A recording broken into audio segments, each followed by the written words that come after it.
Let's go. Divya is gonna ask you first question. All right. How did Osho came into your life? Okay. I had a lover in New York. I was living in New York. I was part of a spiritual institute in New York City. And I was creating very large meditation yantras, which were huge canvases of symbols that people would use for meditation. And so I was painting these very big things. Oscar Ichazo was the... Ichazo from Enneagram.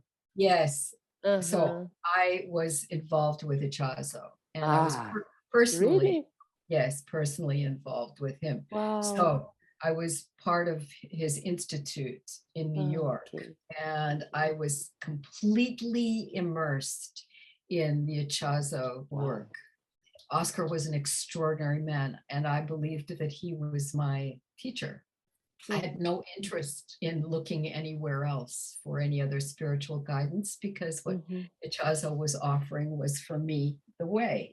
But I had a boyfriend who was always looking into different kinds of things, and he was reading a book called The Way of the White Clouds. He took me on a vacation to the Virgin Islands, and while we were on the airplane, he's reading this book, and I'm sort of looking over his shoulder. What is this book? Anyway, he said, this amazing Indian speaking about extraordinary things. I didn't pay any attention to it. Anyway, later on, back in New York, he's reading another book by this same Indian guru. And then he tells me one day, we're having dinner in a cafe in New York City, and he says he's going to go to India to meet this guru. And I said, great, have a good time. I was not interested in going to India. India. India, no. Yeah. And so I said, I'll see you when you get back. And he said, okay, And then by the end of the evening, we're sitting and having our exchanges and so on. By the end of the evening, out of the blue, I said to him, I want to go with you to India. He said, do you have a passport? I said, no. He said, you're going to need a passport. We're leaving in 10 days. Okay, so long story. I get my passport, leave my daughter with her husband, my former husband, and my parents, and I fly off to India. And the first night that we're in Pune, we have darshan. Now, I did not know what darshan was. I did not know what sannyas was. We were staying in the Blue Diamond Hotel in Pune. My friend had made an appointment at the ashram for us to see this teacher. And so we were told to be freshly washed, fresh clothes, no fragrance, and come at, I don't know what time, 6:37, something like that, for darshan with Bhagwan. This was like, for me, this was like, okay, we're going to go to a special theater production or something. I didn't know anything. We go to the ashram, and there's people in maroon clothes, and we go through a gate, and then we get taken into this place called the Darshan Porch. And we're sitting there on the floor, on the marble floor, waiting.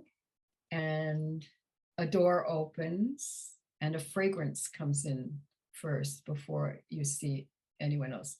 A few other people had come and were sitting. And there's this fragrance.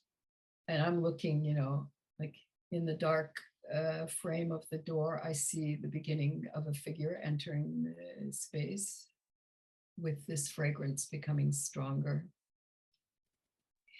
And as he entered the space, the feeling was of the ground shifting underneath and inside. It was one of knowing that your life is changing completely in that moment. There was this kind of like, you know, when they talk about an earthquake and the tectonic plates rub against, and then everything is like this whole changing. It was like that, only happening inside. And I didn't understand it. I didn't know, is it because of this man? What, you know, what? What? You know, the mind was just kind of blown. So he sits down, and there's been no talking.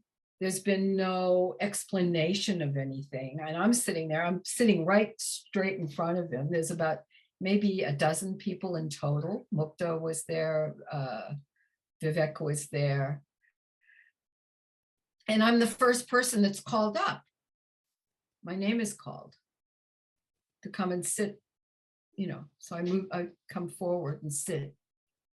And he says, the very first thing that comes out of his mouth, he says, "Are you ready for sannyas?" I didn't know what it was. I said, "I don't know." And he said, "You are. Close your eyes." So I close my eyes, and he gives me the name, Deva Padma. And then the words being shared around the meaning of the name was so profound, as it is for each one who receives sannyas. The new name is the beginning of a new life. And he said, you are the Deva is the divine, it is the bridge.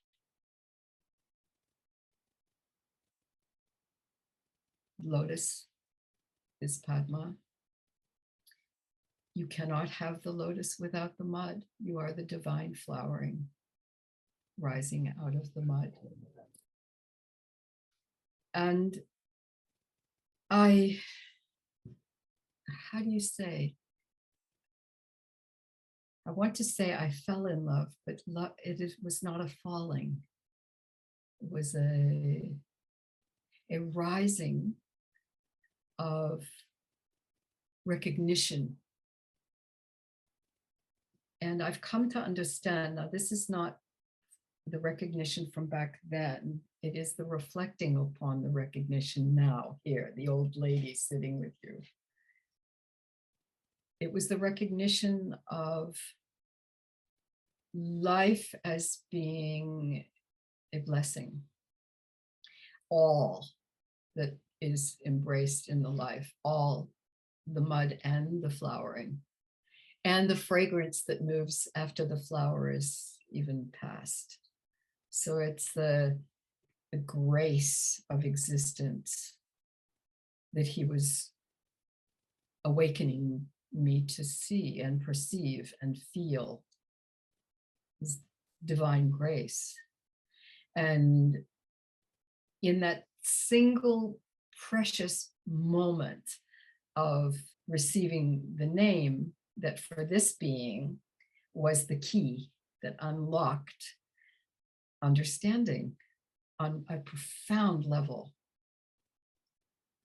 the understanding of the all-embracing nature, the dark and the light, the tragedy and the joy, the mud and the lotus, and the stinky, he said, and the stinkier the mud, the more beautiful the flower. So, as an artist who makes a lot of messes, who is a very chaotic, fiery nature, you know, who has created disaster after disaster for my family, you know, so many problems, you know, and yet, what wonder has occurred as well out of all of that. So this, for me, if I'm going to kind of, you know, put it in hold it in a nutshell that I can offer as like, okay, what does Osho mean to you? Okay. He presented the seed He said, okay, this is the seed of your being. Now, let's watch it crack open. Let's see what, but you are the flower that is contained within that. So come on, don't be afraid. Get on with it. And don't censor life by saying, oh, no. Test, tread carefully where there's uncertainty. It's all fine. But you are the flowering, so come on. So here we are. You said it was 68? That you met Osho first time? No, I came to Osho in 75. 75. Okay. My journey began in the late 1960s. Okay. I did the first Arika training in 69. I had my daughter in 68, did the first Arika training with the Chazo in 69, and did the advanced training in New York in 1970. Okay. So from that point, did you stay longer in Pune? You went back to your home? How was it for you? We stayed in India for, I think it was till about August. I took sannyas in May, and we did some traveling. How to describe? The man that I was with was very wealthy, my partner, and Sambuddha. He became Sambuddha. And he wanted to travel. He wanted to explore India. And Osho he said, very good. He suggested that we visit a place in northern India where Osho used to stay. And so Osho was very supportive of anything that we were going to do. We were totally free to do, go, come, go. Back then, there were no people living as such. The ashram wasn't with lots of people living there. People had huts and so forth outside or lived in other locations. We were living in the Blue Diamond. We had a suite in the Blue Diamond and we lived there and traveled to Srinagar. And then while we were in Srinagar, we wanted to go to Ladakh, which used to be part of Tibet. And Ladakh was closed, had been closed to tourists. There were no tourists allowed there. It had been closed because of war, not in Ladakh, but in northern India. And while we were in New Delhi, the hotel, we were staying at the Taj Hotel, and my friend went to the travel agency there and he asked about Ladakh, and the travel agent said, they're opening it this week. It was in 1975.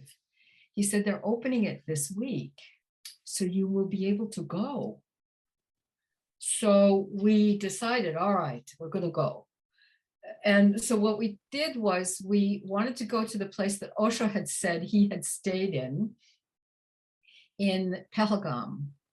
And so we went to Pahalgam first and stayed in the camp where Osho used to stay.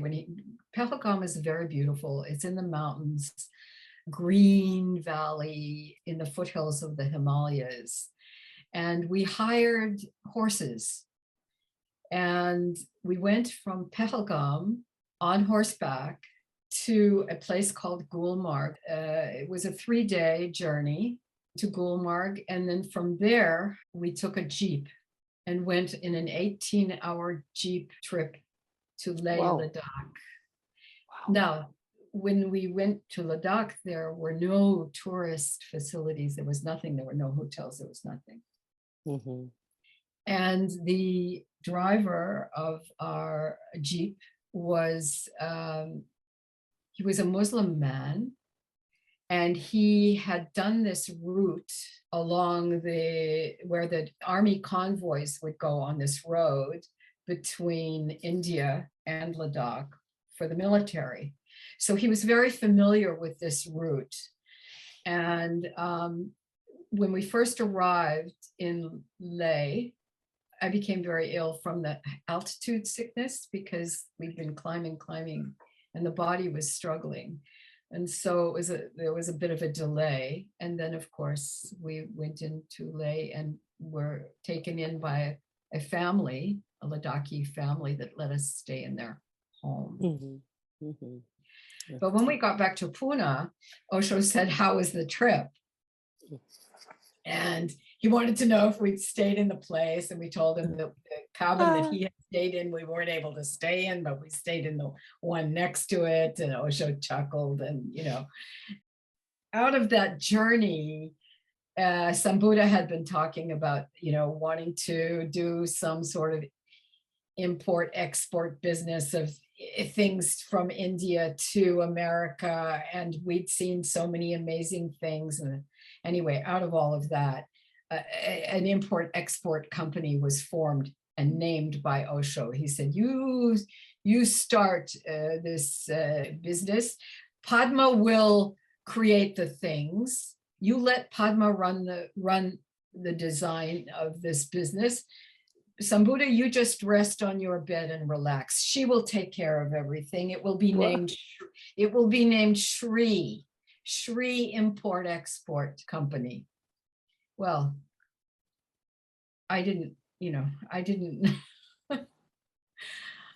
expect that was going to be the course that all of this was. So out of all of this, years of becoming involved as a person, my personal sadhana, my personal work became creating things that were going to be going out into the world in the master's name. So, at one point I went to him and said, Osho, Bhagwan, there's so many things that I love to do. I love to dance. I love to paint. I love to sew. I love to sing. He said, you drop everything, you just sew. What? You just sew. It's an unfinished karma. So the next day we go to MG Road, we hire a sewing machine, we bring it to the house. I'm going, what am I going to sew? Well, they have all these shops with all these beautiful colored cloths. So I buy many colored cloths. He said, Osho said, no need to worry about what, just sew.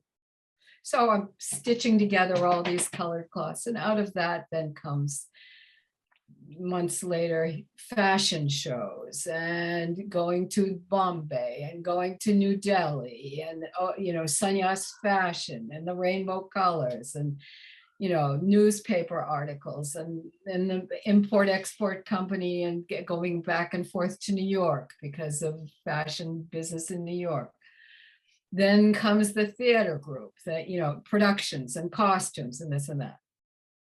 This went on for years. So Padma was spending more time in trains, planes, taxis, traveling and moving about, doing work in the name of the master and creating in an unlimited way because he was very specific with me. He did not provide me with any particular function. It's not like, okay, now you're going to be doing groups. No groups. I wanted to do groups, no groups. I said to him, what's my best meditation? He said, creativity is your meditation. Yeah.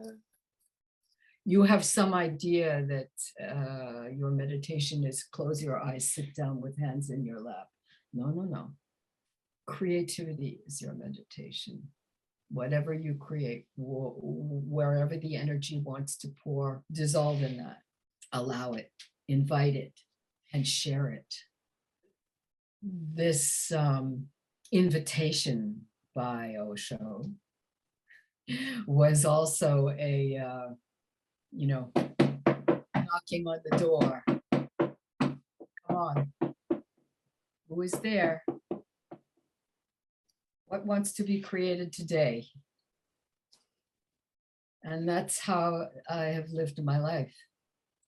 And many, many, many, many things have been created. Books and artwork and exhibitions all over the world. And it has not become less.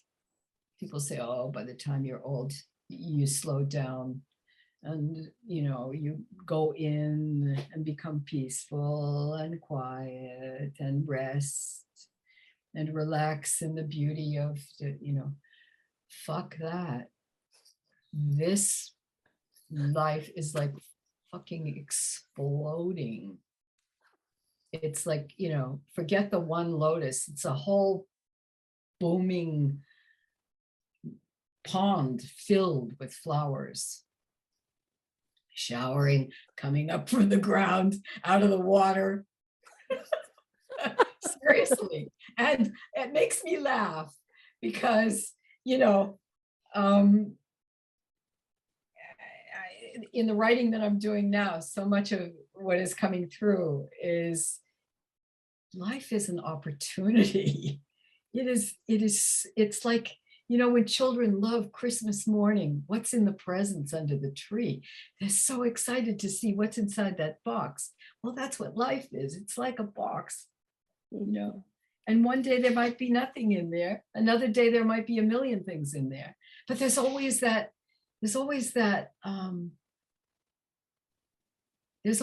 joy of not knowing.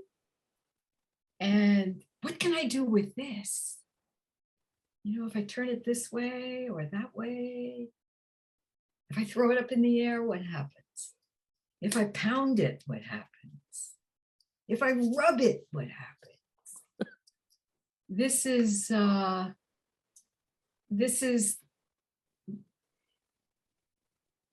Osho used to call it totality. He used to say, be total. Whatever you're doing, be total.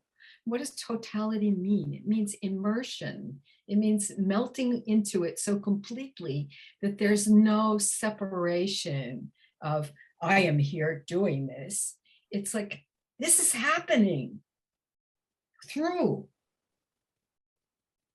And my experience with creating art, many people have known me for my Buddha paintings. They say, how do you do that?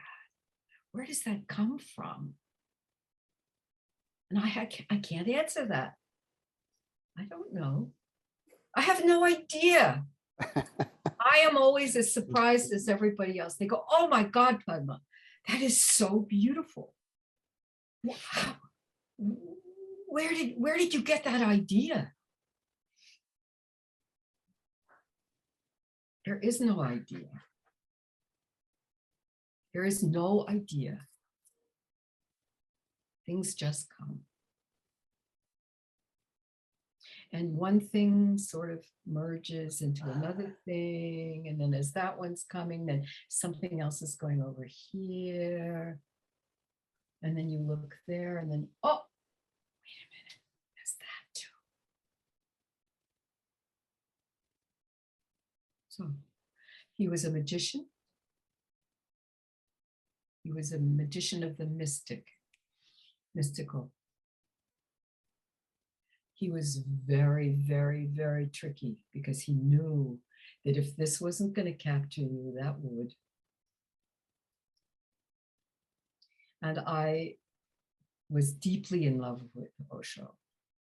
And he has changed my entire life. And that love has changed my entire life. He provided the vehicle, but the love is what has done the work. He was the excuse. We need the other to be in love with. We need the other to fall into and to adore. But it's the love that does the work, because it has no beginning and it has no end.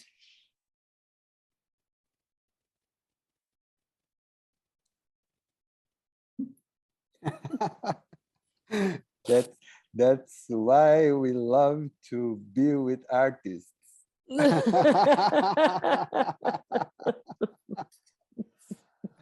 That's something amazing, amazing, Yes. so so beautiful. Sweetheart, I feel you. I feel you right there. You're right there. You're right here sitting present. Beautiful. Yeah. So this is how, we read the words and we hear the words existence provides. Well, that's how existence provides for the artist that is not working from the sketch that they did 3 months ago that they then are going to articulate into this, that, and the other thing. No, no, no. This is how art lives in the moment, is born in the moment. You know, this artist that everybody knows about, the street artist, the graffiti artist named Banksy, that does these amazing images on the sides of buildings that people like cut out the side of the building because the image is so relevant and so profound. Well, those are done in the moment, in the night, in the dark, from the heart, a commentary in the here and now. Yes. Guaranteed. Guaranteed. That's beautiful to hear that. Beautiful, very beautiful. And now you have a new work. Yeah. You want to talk us Yes. about this? Oh my God. Oh, what a thing this has been. Again, like these stories that I've been telling you, I began this project in 2008, and I wanted it to be a vehicle for the voice of the divine feminine. And by feminine, I don't mean girly, girly. I mean this sacred she, the great mother, the wisdom of what in Taoism is called yin. And this is a voice that I feel the world has become so out of balance, so heavily weighted on the side of the male, masculine, reasoning mind that creates wonderful things and also terrible things. And Yes. I wanted to create a deck that would address and give voice to the wisdom of, I will call it the Great Mother.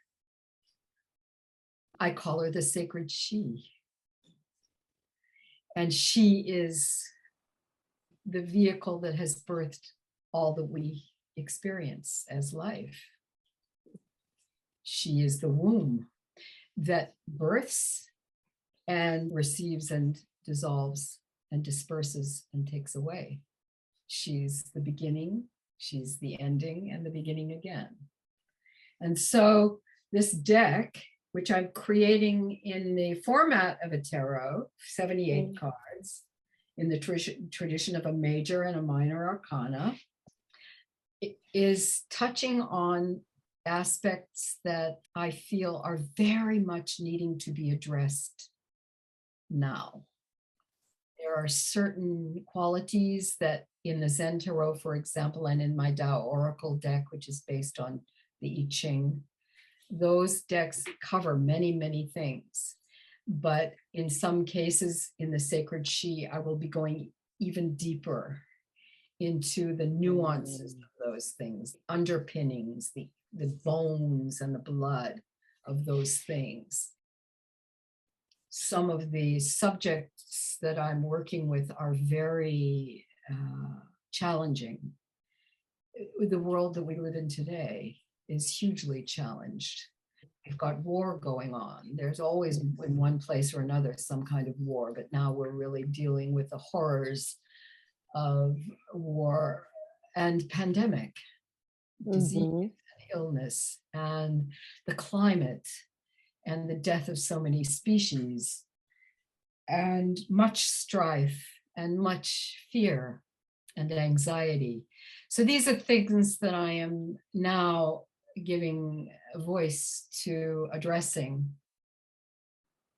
in this deck, as well as the means for being able to transform, change, shift the perspective, to widen it, so that one can see not just the terror of what is being shown on the television or in the computer, but observing oneself as one sees these things, and then taking that observation and widening it out and looking from a different perspective, a broader perspective, where we respect life as being here for us to grow and to become wiser and to become more aware and to perceive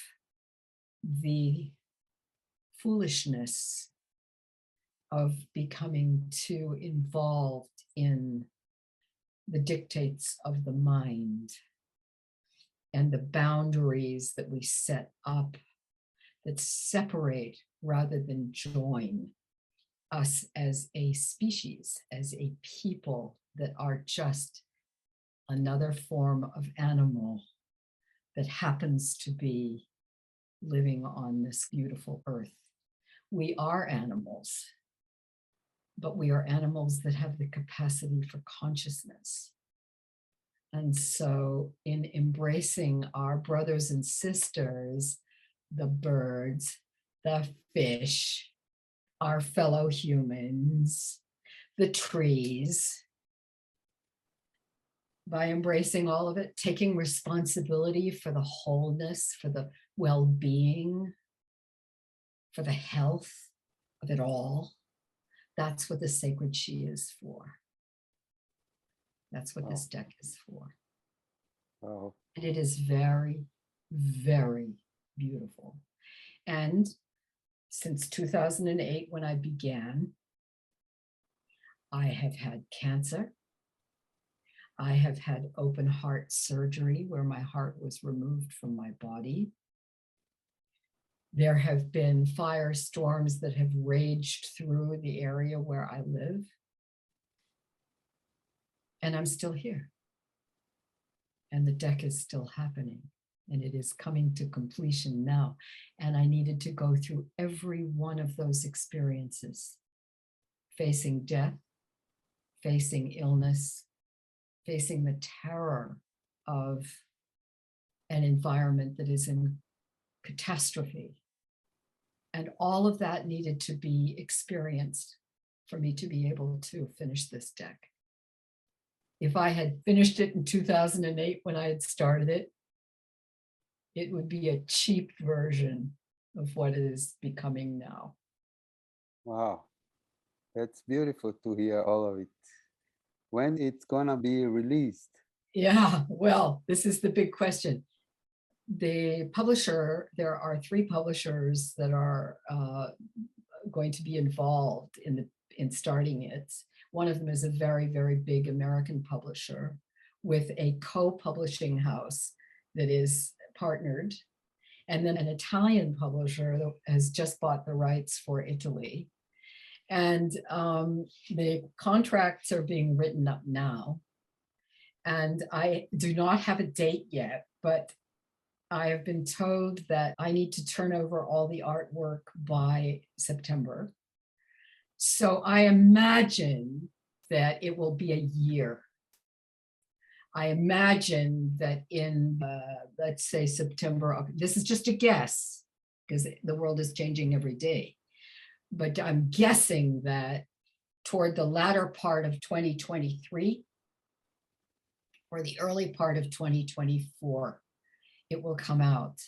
And it is called The Sacred She. And it's beautiful. Look for it. And for God's sake, get it into Portuguese language so that people in Brazil can enjoy it, because Yes, yes, yes, Yeah. yes, I will let you absolutely. know. I will let Yes, you know as soon as we have Okay. target dates. I will send you a message and let you know. please, please do Yeah, that. yeah. And also, I will, once we have the contracts done, I will send you a few images so that because Okay, you're gonna be blown away. I want. okay. Blown away. I promise you. Wow. Wow. Wow, Wow. we Yeah, are just yeah, longing yeah, that yeah. It's Yes. to very see that. exciting. Yes. You know, and Please. I'm feeling like it's kind of like having a birthday party and you're inviting the whole planet to your party. Mm-hmm. That's what Wow. it feels like. It feels like, okay, I've made this thing. You know, in Mexico, they have these piñatas that they break and all the candies and toys come out. It's like that. It feels like, you know? And here's the other thing that's going to be so beautiful about it, because my other two decks and all other decks, for God's sake, it's going to be a perfect partner to bring an additional insight and depth into any tarot reading. I don't care what cards you like to play with, for guidance for therapists or anybody. It's just going to be an additional tool to facilitate in-depth work for unraveling the barriers that we've been conditioned to think are our reality, to unravel that, dismantle that, and see the way through that into a totally another way, a totally another perspective and approach to living here today on planet Earth. Wow. Oh, amazing, Wow. amazing. Well, I think we are coming to end our talks. Almost Beautiful Wow. for an hour. Brazilians, That you was so beautiful Brazilian. beautiful. That I was just want so to say one more thing to you. touching. This doesn't need to be Sure, included. sure. But Take your my time. daughter goes to Brazil. She's been going to Brazil every year for years. Last few years with COVID, she doesn't. But her dance, my daughter is a dancer, and she teaches people. Rosangela Silvestri has been her mentor for many years. So Tika goes to Bahia. Bahia. Yeah. And has been going to Bahia for decades. And you never came? No, I've never been to South No. America. I think my traveling, I don't know, who knows? But now I don't leave the property. I'm basically living like a hermit.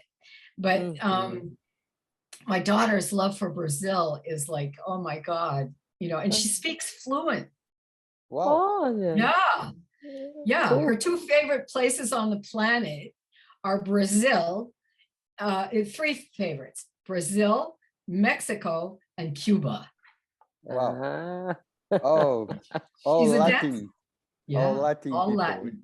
All Latin. Yes. She looks Latin. She's tall. She looks like an Amazon. Beautiful, strong, and amazing dancer. Amazing. Wow. She grew up in Pune. Oh, if she comes to dance to you, let us know. I will let you know for Please, sure. I please. Please. would love her. She is For wonderful. sure. For sure, we would love it. Yeah. So let's talk about sacred she. Yeah. Yes. Yes. Yes. The beautiful sacred she. This amazing project has been going on for a very long time, but in the last maybe year, it has taken on a different form in terms of involving dear friends who I've known for 30, 40 years into the process, so that now the texts that I'm writing for the book will be accompanied by insights from different people who are working as professionals in the world in various ways, whether as a psychotherapist, a body worker, a midwife, a healer, a tantra master, you name it, but they all are recognized on the global stage as being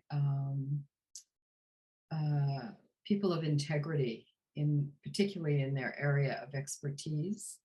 And so a while ago, I wrote a message to these different friends, inviting them to participate in this project, not knowing whether anybody would have time or whether they'd want to or whatever. And it has been the most marvelous experience for me, because in a way, because I live so remotely, so, kind of cut off from all gatherings, and, we're just very, very removed. And as artists, that is our preference. We choose to be removed from the activities of others. But in this way, there's been this feeling of, it's as if I'm sitting in a room with a group of friends. There's this exchanging going on. What I'm doing is I'm sending one image to one person that somehow it felt like that's the image that really, I would love to hear what he or she has to say about this particular thing.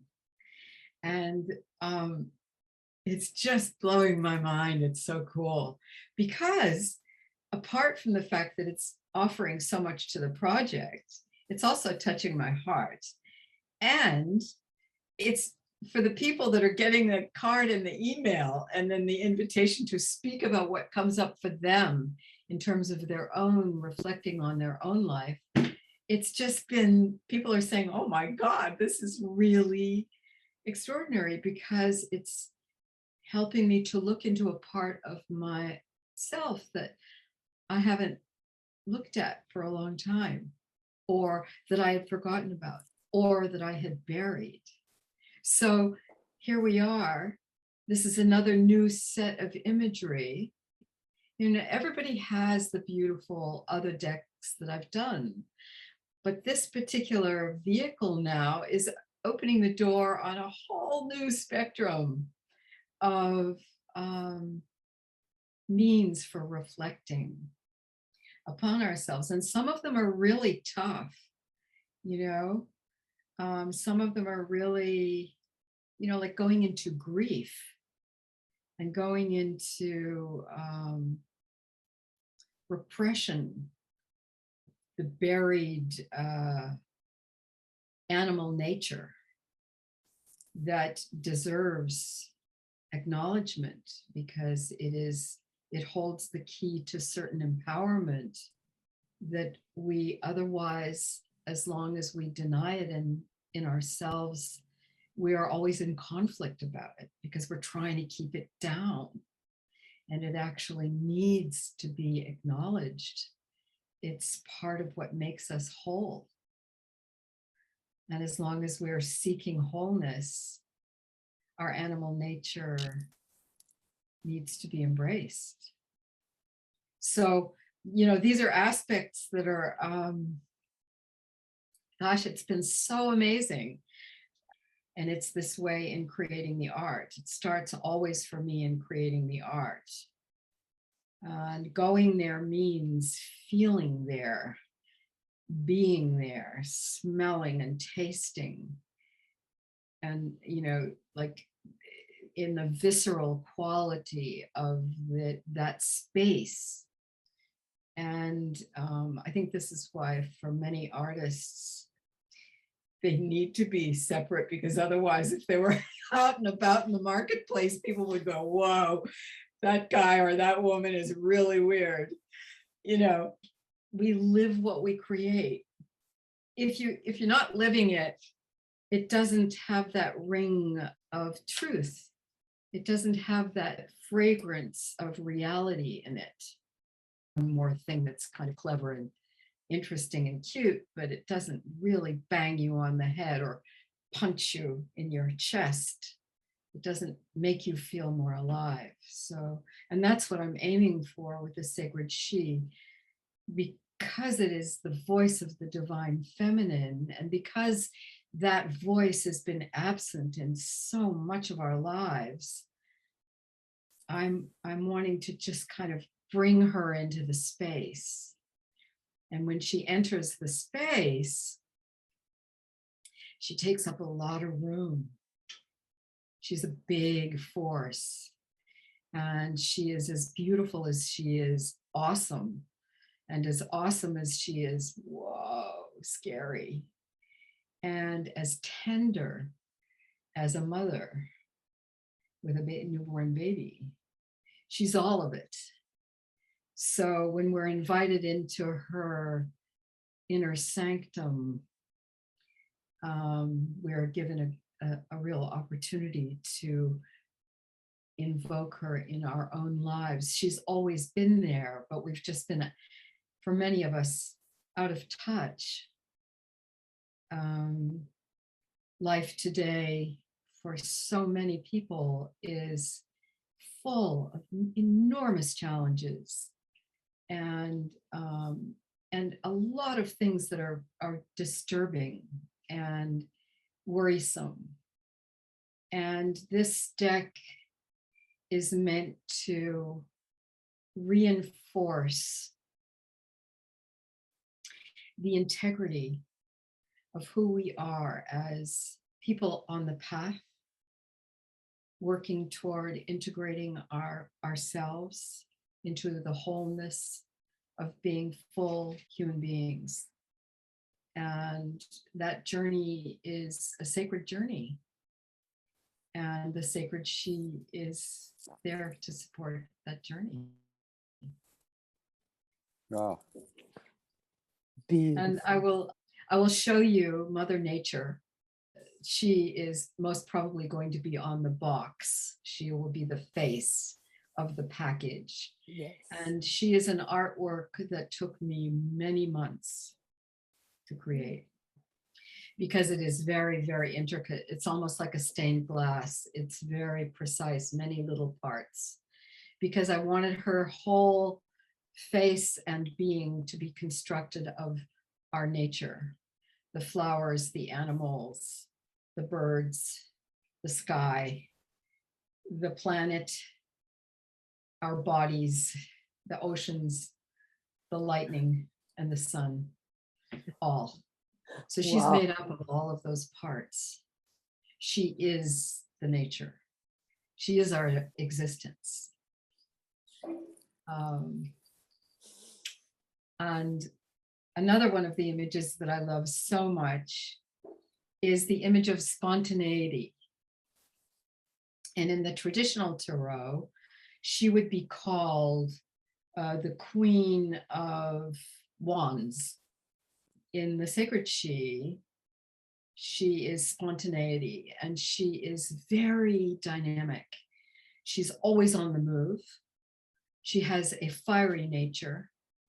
She's absolutely gorgeous, but she's like moving so quickly that you know, she kind of comes in and goes out, and you what was that? There's that quality of like, oh my God. And there's also a space of her being, she has a leopard beside her, and she's holding a mask of a falcon, and she's looking at you from the mask, from behind the mask. The falcon symbolizes speed. It's the fastest of the birds. It can dive so quickly, and it can focus on whatever it wants to feast on, and it will always catch it. It's able to target what it is hunting for, and then obtain what it has targeted. So she has that capacity. She's very very clever in being able to aim clearly and then work with whatever she has achieved.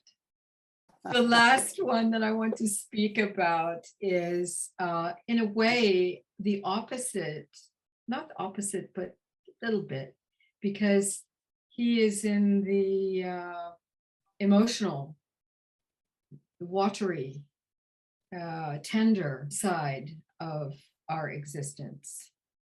And he is the one who cares for the creatures and the whole of life. He's in the text, I describe him as the man that will take the shirt off his back to help another. Those in need, whether they are a bird with a wing, an animal that needs a home, someone living on the street that is needing a meal. This is the guy that is there to help however he can.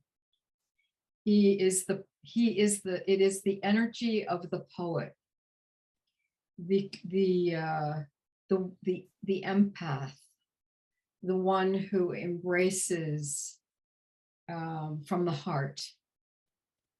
He is also one who can easily be taken advantage of, because his tenderness is such that others can say, oh, he's a pushover, I can use him for this or I can use him for that. So this is another dynamic that is a very big part of our human character, our human family. And he is in the image. He has a bird, a red parrot on his shoulder.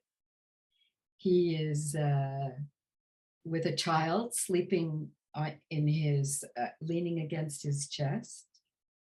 He has a black cat that is like magic and wonder and spirit world there. He has a sleeping lamb, the white soft baby lamb. And he's holding a tin cup that has a little frog inside that's listening to him because they're having a conversation. So there's this magic there.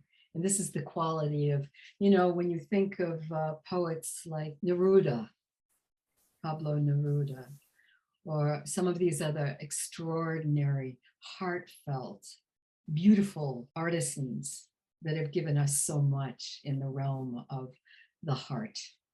So he represents that. Okay. Yes. Okay. Yes, we are longing to see the whole deck. Yeah. Me too. Me too. Yeah. It seems the publisher has informed me that it will most probably first be produced at the end of 2023, early 2024. So we have to wait a while. Okay. Whatever is precious have to mature and takes time to. You see a tree, takes long time to grow. Yeah. It does. That's right. So, exactly right. The things that grow slowly have a possibility to live long time. It's kind of encoded inside of them. And I think that we, in the world today, we want things very fast. We want things now. And if it's not fast, then it's no good. But actually, I think gradually, we're coming to realize that there is great value in slowing down and being able to discern the nuances and the beautiful qualities that are missed if you're going too fast. yes. So soon we're gonna get it on the right time. Yeah. And I would like to say thank you again, Padma. And I see there's a black guy. cat. Yeah. Yeah, we have kitties here. They are our partners. Okay. I have two black cats too. Much love to you both. Thank you so much for inviting me to share this new work with you. I'm really touched. Thanks so much. Yes, we thank you so much. Much So love to you much. both. And all friends in Bye. Brazil. Yes, yes. Yes, Bye, my yes. darling. They're gonna be very happy to see you. Bye. Bye. Bye. Bye, bye.